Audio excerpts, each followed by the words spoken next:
of the exhibition is I am because you are, taken from an Ubuntu proverb, which means I am because you are. Using that same phrase, I am, was important because when you think about the phrase I am, it's the most powerful thing that any human being can say.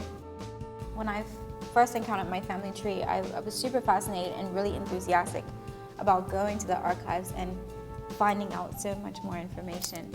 And when I got there, I wasn't able to find anything specifically about my family in particular, but I did come across the slave registry books, and those just absolutely captivated me. These people didn't have an opportunity to declare who they were or to determine who they were for themselves. They were given a name and taken the names of their slave owners. And so in a way, it kind of left some space for me to kind of imagine who these people could have been. The African names are actually borrowed from a slave database that I came across. And so it was reclaiming a part of who they were. And even though they're imagined people, this is what's special about historical fiction, is that you can kind of weave together some truths and also some imaginative things to really drive home a point and an idea and a real important message. The entire exhibition is an exhibition on collage, but in varying capacities. So we have the names of people who were actual slaves, and then we also have images of descendants of slaves, just in a way kind of like mapping at different points in history. The acetates are individual portraits that have all been collaged together from 3 different images. So for instance, the top image is a gentleman. I took his eyes. I used another photograph to make someone's nose, and then someone else to make an entire face. So there's this layering, and each layer kind of represents this idea of like past, present, and future. There's a loss of language, a loss of culture, a loss of family, but still in all of that, there's a resilience of the people as well, the piecing together of what has been left. And then I came across a series of Annie Lusher portraits. The paintings are actual collages as well, where I've painted the faces of the Annie Lusher portraits and kind of deconstructed them. All of the faces are kind of split. So someone's eyes are on someone else's mouth and nose. I've switched the identities of the people. I thought it was really important as a collage artist to kind of approach the work in a collage or assemblage-like manner, because I'm taking information from many different sources and just kind of merging them all together as one. What was interesting about that process, in doing that, I was thinking about like the mixing of identities, and also like how families like kind of have been torn apart, and how like in this history we only get like slithers of information. Like we don't have the entire picture of everything that happened or who people were. And so I thought it was really interesting, like this slicing of this history and slicing of identity, which is exactly how they're kind of represented in the individual portraits. And so that was important for me in thinking about like the concept behind the work. Behind the acetates, there's this layer, and the layer is an actual label. And on the label coincides with the actual slave registry book that we have here. And so I used the names from that and just kind of borrowed them and paired them with the given information from the slave registry book. If you can see, there's like a shadow behind each individual image, and I found that to be really important and impactful when thinking about making this work, this idea of shadowing, this kind of like presence and absence in a sense. I have been collecting archival images for a while now, maybe for about 3 years or so. I'm just fascinated by them.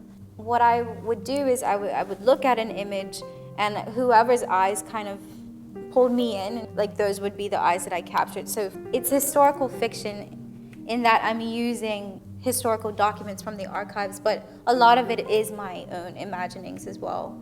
I feel like it's very much so related to things that I was doing as a child. I used to play with these like paper people that I would create. So instead of playing with dolls, I would like draw these little people, and I would give them names and ages, which, you know, kind of like grew into some of the collages that I started to make like as an adult. There are many people in Bermuda and also like throughout the Caribbean and the diaspora who have no idea what their heritage is. They don't know any information about their family or where they come from. And so I felt extremely privileged to have that information and to have access to it. And then even for me, I almost kind of feel like it was kind of like synchronicity in that like I was the one who, or you know, it was my family who was able to find out this information and connect generations, because at some point I would step into this and be able to use this. Even though it's my family history, like this is, you know, maybe the history of so many people like in Bermuda and also throughout the diaspora. And so always at the forefront of my thought was that. I think with any exhibition, there's always a sense of discovery as you work through the process of working with the artist through their process in putting this on. And certainly the subject matter that she was choosing to speak to is challenging. You know, in terms of Bermuda's history, in terms of slavery, it's a topic that is a very challenging one for our community. And when we were talking with her about the genesis of her thoughts around this, we recognized that what she brought to the table in terms of herself as an artist, in terms of her drive and ambition, that she could do the subject matter that she was discussing justice. I feel like the work is like so much bigger than me, and the messaging is so much bigger because, you know, when people come in here, it's them as well. It's not just my history, it's their history, it's our collective history as Bermudians. I really feel like it's important, especially at this moment in time in history, in Bermudian history, in history of the world, to be able to have these kinds of conversations.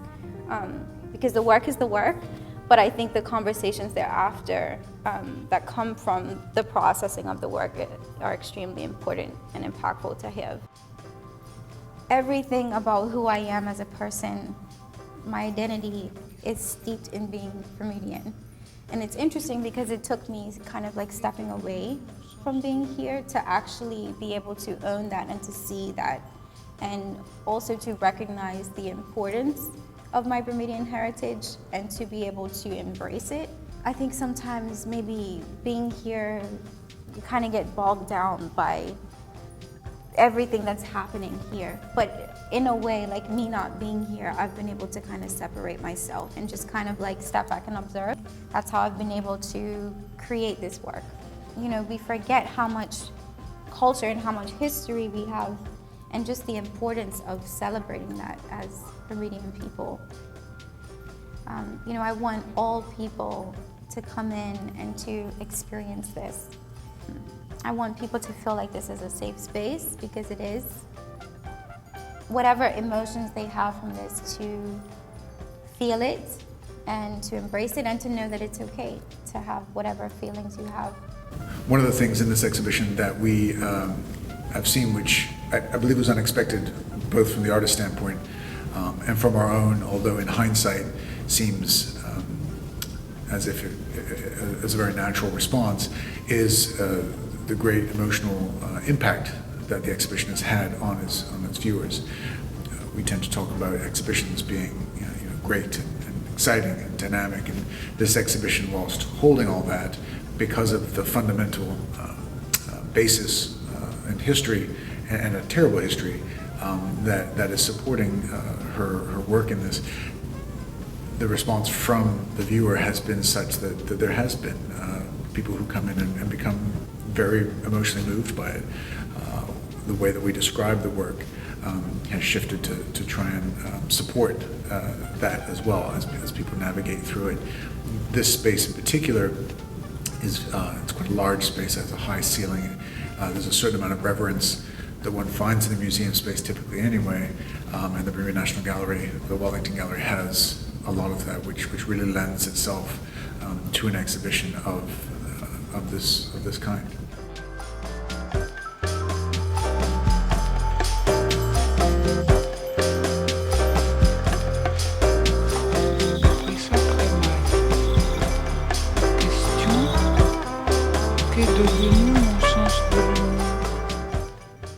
You know, when looking at this history, I feel like this is really a moment where we can say that the history that we've encountered and the things that and the traumas that people of the diaspora have experienced should really stand as a human triumphant. It's not something that I think should be shamed. I think, you know, like, people survived this Holocaust, and, you know, I sit here today as a descendant of people who lived through such traumas, and I think that that's something to be really proud of. And so the piecing of the faces back together is about that, this way to kind of imagine, you know, what is the future from this present moment.